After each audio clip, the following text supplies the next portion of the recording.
Estatuto da Criança e do Adolescente atualizado, 2022, artigo 19 a 24. Título 2, dos Direitos Fundamentais. Capítulo 3, do Direito à Convivência Familiar e Comunitária. Seção 1, Disposições Gerais. Artigo 19. É direito da criança e do adolescente ser criado e educado no seio de sua família e, excepcionalmente, em família substituta, assegurada a convivência familiar e comunitária em ambiente que garanta seu desenvolvimento integral.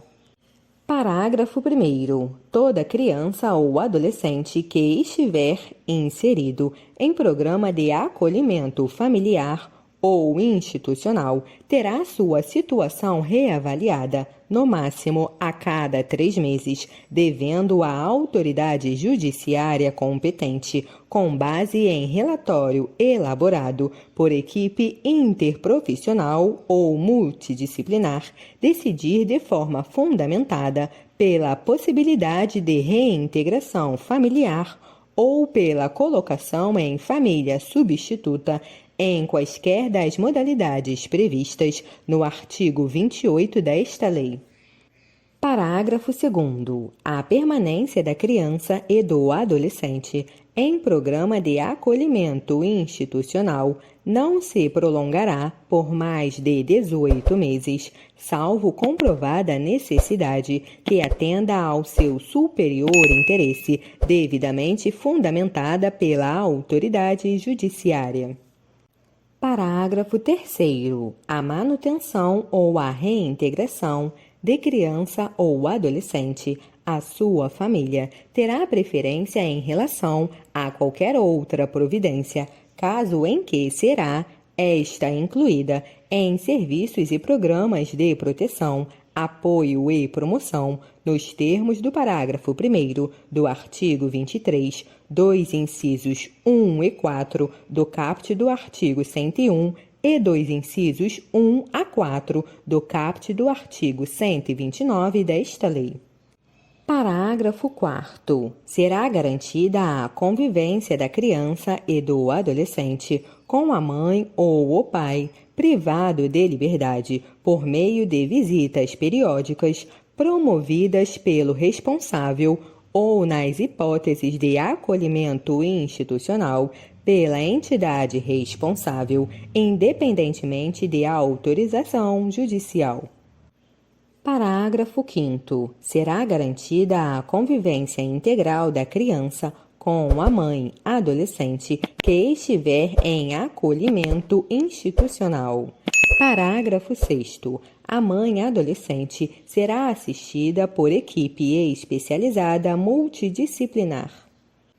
Artigo 19-A. A gestante ou mãe que manifeste interesse em entregar seu filho para a adoção antes ou logo após o nascimento será encaminhada à Justiça da Infância e da Juventude. Parágrafo 1º. A gestante ou mãe será ouvida pela equipe interprofissional da Justiça da Infância e da Juventude, que apresentará relatório à autoridade judiciária, considerando inclusive os eventuais efeitos do estado gestacional e puerperal. Parágrafo 2º. De posse do relatório, a autoridade judiciária poderá determinar o encaminhamento da gestante ou mãe, mediante sua expressa concordância, à rede pública de saúde e assistência social para atendimento especializado. Parágrafo 3º. A busca à família extensa, conforme definida nos termos do parágrafo único do artigo 25 desta lei, respeitará o prazo máximo de 90 dias, prorrogável por igual período. Parágrafo 4º. Na hipótese de não haver a indicação do genitor e de não existir outro representante da família extensa, apto a receber a guarda, a autoridade judiciária competente deverá decretar a extinção do poder familiar e determinar a colocação da criança sob a guarda provisória de quem estiver habilitado a adotá-la ou de entidade que desenvolva programa de acolhimento familiar ou institucional. Parágrafo 5º. Após o nascimento da criança, à vontade da mãe ou de ambos os genitores, se houver pai registral ou pai indicado, deve ser manifestada na audiência a que se refere o parágrafo 1º do artigo 166 desta lei, garantido o sigilo sobre a entrega. Parágrafo 6º. Na hipótese de não comparecerem à audiência, nem o genitor, nem representante da família extensa, para confirmar a intenção de exercer o poder familiar ou a guarda, a autoridade judiciária suspenderá o poder familiar da mãe e a criança será colocada sob a guarda provisória de quem esteja habilitado a adotá-la. Parágrafo 7º. Os detentores da guarda possuem o prazo de 15 dias para propor a ação de adoção, contado do dia seguinte à data do término do estágio de convivência. Parágrafo 8º. Na hipótese de desistência pelos genitores, manifestada em audiência ou perante a equipe interprofissional da entrega da criança após o nascimento, a criança será mantida com os genitores e será determinado pela Justiça da Infância e da Juventude o acompanhamento familiar pelo prazo de 180 dias. Parágrafo 9º. É garantido à mãe o direito ao sigilo sobre o nascimento, respeitado o disposto no artigo 48 desta lei. Parágrafo 10. Serão cadastrados para a adoção recém-nascidos e crianças acolhidas não procuradas por suas famílias no prazo de 30 dias, contado a partir do dia do acolhimento. Artigo 19b. A criança e o adolescente, em programa de acolhimento institucional ou familiar, poderão participar de programa de apadrinhamento. Parágrafo 1º. O apadrinhamento consiste em estabelecer e proporcionar à criança e ao adolescente vínculos externos à instituição para fins de convivência familiar e comunitária e colaboração com o seu desenvolvimento nos aspectos social, moral, físico, cognitivo, educacional e financeiro.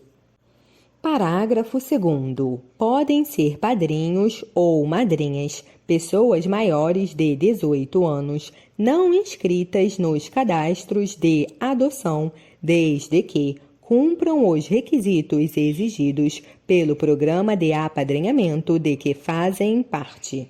Parágrafo 3º.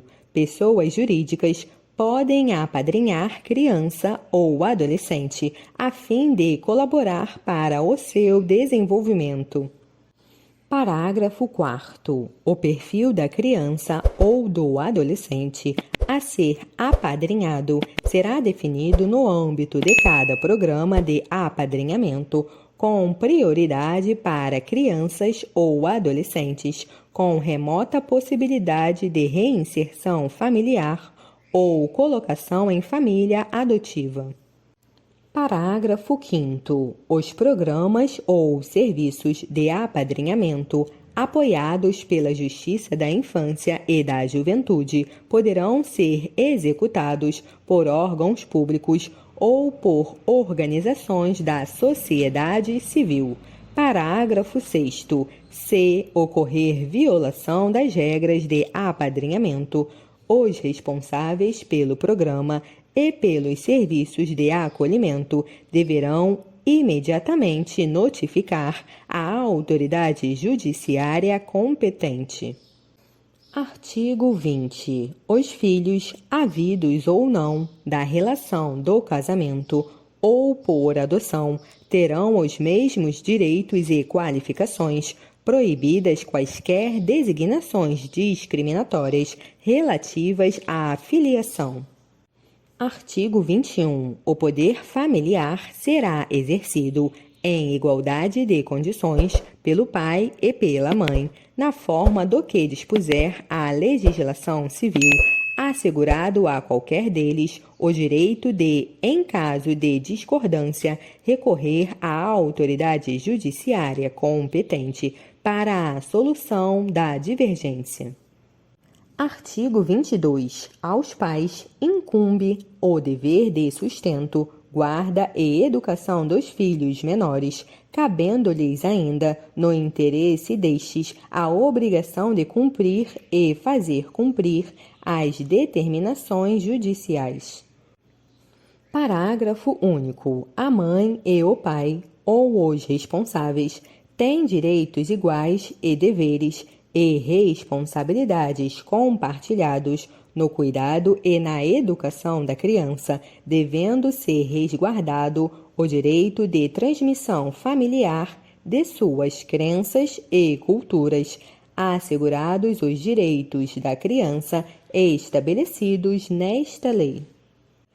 Artigo 23. A falta ou a carência de recursos materiais não constitui motivo suficiente para a perda ou a suspensão do poder familiar. Parágrafo 1º. Não existindo outro motivo que, por si só, autorize a decretação da medida, a criança ou o adolescente será mantido em sua família de origem, a qual será obrigatoriamente ser incluída em serviços e programas oficiais de proteção, apoio e promoção. Parágrafo 2º. A condenação criminal do pai ou da mãe não implicará a destituição do poder familiar, exceto na hipótese de condenação por crime doloso, sujeito à pena de reclusão contra outrem, igualmente titular do mesmo poder familiar, ou contra filho, filha ou outro descendente. Artigo 24. A perda e a suspensão do poder familiar serão decretadas judicialmente em procedimento contraditório nos casos previstos na legislação civil, bem como na hipótese de descumprimento injustificado dos deveres e obrigações a que alude o artigo 22.